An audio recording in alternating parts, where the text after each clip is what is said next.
I commanded 10,000 soldiers. I sent men into jungles where half of them didn't come back.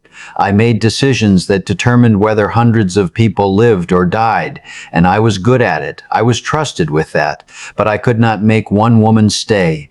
I could not keep one marriage alive. She walked out the front door in 1998, and I stood there in my hallway and did nothing, because I didn't know how.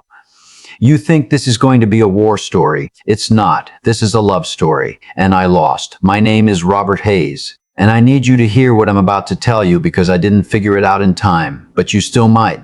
Major General Robert Hayes, United States Army, retired, 87 years old, 3 tours in Vietnam, 1966 to 1972, commanded the 2nd Brigade, 1st Infantry Division, Bronze Star, Purple Heart. Married to Margaret Ann Hayes for 34 years, divorced in 1998, never remarried. By minute 4, I'll tell you what happens when you run a marriage like it's a military operation. By minute 7, I'll tell you the last thing Margaret said to me before she closed the front door. And by minute 10, I'll tell you the one thing 10,000 soldiers taught me about love that I figured out 30 years too late. But before I tell you how I lost her, I need to tell you how I was built, because you can't understand the man I became without understanding the man who built me. My father was Staff Sergeant William Hayes, Korea, 1951 to 53, Fort Bragg. He was a good man, a hard man, a quiet man, the kind of man who showed love by keeping the lights on and the doors locked, but never by saying it, never by showing it, never by reaching across the table and holding your hand. I remember his hands, always still, always steady, never trembling, never reaching out to hold anyone. I inherited those hands. I decided 12, 13 years old, that's what strength is. That's what being a man means. You endure, you provide, you do not break. And I watched my father live that way his whole life. And something in me took that silence, that stillness, that refusal to ever let anyone see inside him. And I built myself around it, built a man who could endure anything, command any room, never need anyone for anything. But the blueprint I built myself from was already cracked. I just didn't know it for another 50 years. And with those hands, I built a life. I built a career. I built a reputation that men would salute. But I also built a wall. And Margaret spent 34 years on the other side of it. We married in 1964. She was 22. I was 26, and she thought she was marrying a soldier. She didn't know she was marrying a wall. Every time I came home from a tour, less of me came back. I left pieces of myself in places I can't name. And the man who walked through the front door after each deployment looked the same. But he wasn't. And listen, I know what you're probably thinking right now. You're thinking this is going to be the part where the old soldier feels sorry for himself. It's not. I don't want your sympathy. I gave myself enough of that for 30 years. I want you to hear what happened so you don't do what I did. Because some of you are doing it right now, and you don't even know it yet. So let me tell you what climbing looked like. Because from the outside, my life looked like a success story, captain by 28, colonel by 42, brigadier general by 50. I could read a battlefield the way some people read weather, instinct, precision, control. I earned the Bronze Star in the Ia Drang Valley in 65. I earned the Purple Heart near Hue during Tet in 68. And I earned every medal they had to give me. But while I was earning stars, Margaret was raising our sons alone. I missed Thomas's first steps. I missed David's first word. I missed school plays, baseball games, Christmases, anniversaries. I missed everything. By 52, I had my second star. Major General. 10,000 soldiers answered to me. So I called Margaret to tell her. She said, "That's nice, Robert. That's nice." No, she didn't say it like that. She said it like she'd already made a decision I didn't know about yet. Like the words were a goodbye and I was too stupid to hear it.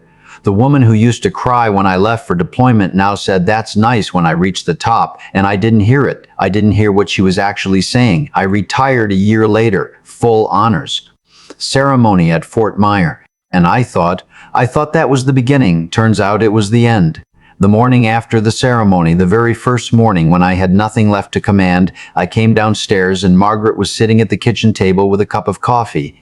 She looked at me. She said 2 words. "So, now what?" What? That what? And I didn't have an answer. I had spent 32 years knowing exactly who I was, and the moment the uniform came off, I was no one. The person sitting across from me at that kitchen table was a stranger, not because she had changed, because I never asked, 32 years. And I had never learned who she was. Not because she was a mystery, because I never asked. So I did what I was trained to do. I tried to save the mission. I identified the problem, developed a strategy, executed, bought flowers, planned date nights. I made a schedule. I literally made a schedule. I put quality time with Margaret on a legal pad every Tuesday and Thursday, 7 to 9 p.m. Like she was a briefing. Love is not a logistics problem. You cannot strategize your way into someone's heart. And the more I tried to fix it with the only tools I had, discipline, planning, execution, the further she pulled away. She didn't want a commander. She wanted a husband, and I didn't know the difference. It didn't work. Of course it didn't. April 14th, 1998, a Tuesday. I remember it was a Tuesday because it was one of my quality time nights on the legal pad. I came home with a plan. Suggest a trip, somewhere warm, somewhere that wasn't a military base or a government function. But when I walked in, Margaret's suitcase was by the door, not packed for a trip, packed for leaving. She was sitting at the same kitchen table, same chair, same coffee cup she'd had the morning after my retirement. And she looked at me not angry, not crying, just tired. The deepest tired I'd ever seen on a human face. And she said the thing I carry with me every single day. Robert, I have loved you for 34 years, but I have been alone for every single one of them. I cannot be alone with someone anymore. It's worse than being alone by myself. She closed the front door, not hard, softly. She closed it like she was tired of doors. A major general who had commanded 10,000 soldiers in combat, who had called in airstrikes, who had made decisions under fire that most human beings would collapse under, and I stood in my own hallway, and I could not move. I could not speak. I could not do the one thing I needed to do, which was open that door and say, please, I don't know how to do this. Teach me. But I didn't, because asking for help felt like surrender, and I had been trained 35 years of training to never surrender. I chose my armor over my wife. I need to tell you something I've never said out loud. I was relieved. For about 10 seconds after that door closed, I was relieved, because the mission was over. The thing I was failing at was finally done, and that relief that 10 seconds is the most shameful thing I've ever felt, worse than anything I saw in combat, because it told me exactly what kind of man I was. If you're still listening to an 87-year-old man talk about the worst thing he ever did, good, because the next part is the thing I wish someone had told me when I was 35, when I still had time. And I know some of you are sitting there thinking you would have opened that door. Maybe you would have. But let me ask you something. When's the last time you told the person you love that you were scared, not stressed, not tired, not busy, scared? Yeah, that's what I thought. After the divorce, I expected to fall apart. That's what's supposed to happen, right? You lose the person you love and you fall apart. I didn't. Went right back to operating, routine, discipline, 0500 wake up, exercise, paper, eat alone, sleep alone, repeat. But I didn't fall apart. And that was the problem. I was more comfortable alone than I had ever been married. Not because I didn't love Margaret, because being alone didn't require the one thing I could not do, be vulnerable. The real tragedy wasn't losing her. It was that losing her was easier for me than keeping her.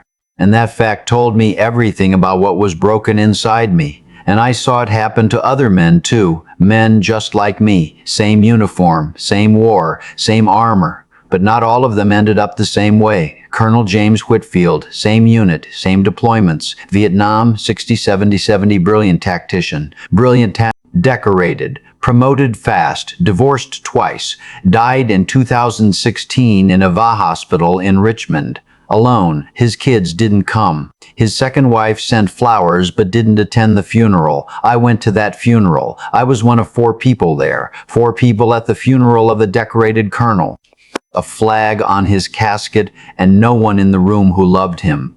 But what haunted me wasn't the empty room. It was that I recognized myself in that casket. Same career, same armor, same result.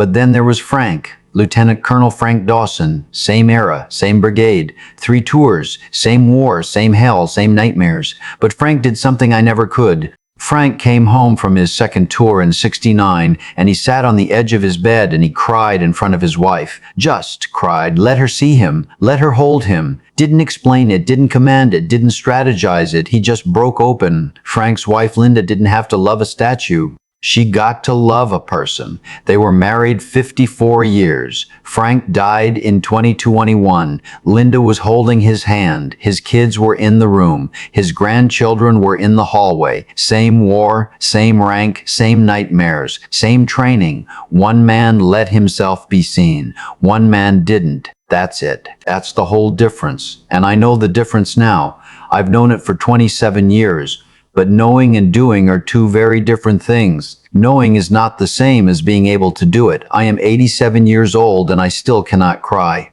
Not because I don't want to, because the training went too deep. The armor fused to my skin somewhere around 1968 and it never came off. I became the thing I wore. Some nights I sit alone and try to let it come. Try to reach Margaret in my memory and say the thing I should have said in that hallway, but it stays locked.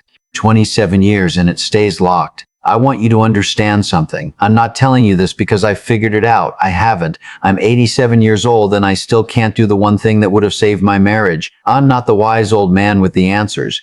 I'm the cautionary tale. But I can tell you what I see now, not as a lesson, not as advice, just what I see.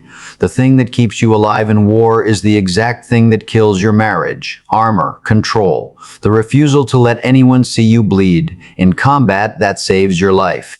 You think it's good. You think strength means never breaking. But at home, that same armor makes you a ghost. Your wife talks to a wall. Your kids grow up saluting a uniform instead of hugging a father. No, let me say it differently. It's not that the armor kills the marriage.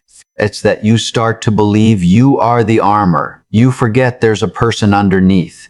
And by the time you remember, if you ever remember, the person who loved the man underneath the armor is already gone because she got tired of knocking. One more thing, and then I'll let you go because you've got somebody waiting for you somewhere. And unlike me, you've still got time. Last year, on what would have been our 60th anniversary, I wrote Margaret a letter. I don't know if she read it. I haven't gotten a response. I don't expect one, but I wrote it anyway. I didn't apologize. I didn't explain. I didn't strategize. I didn't plan. I just wrote one sentence, the one sentence I should have said in that hallway in 1998. I'm scared and I don't know how to love you the way you need me to, but I want to learn. 26 years too late.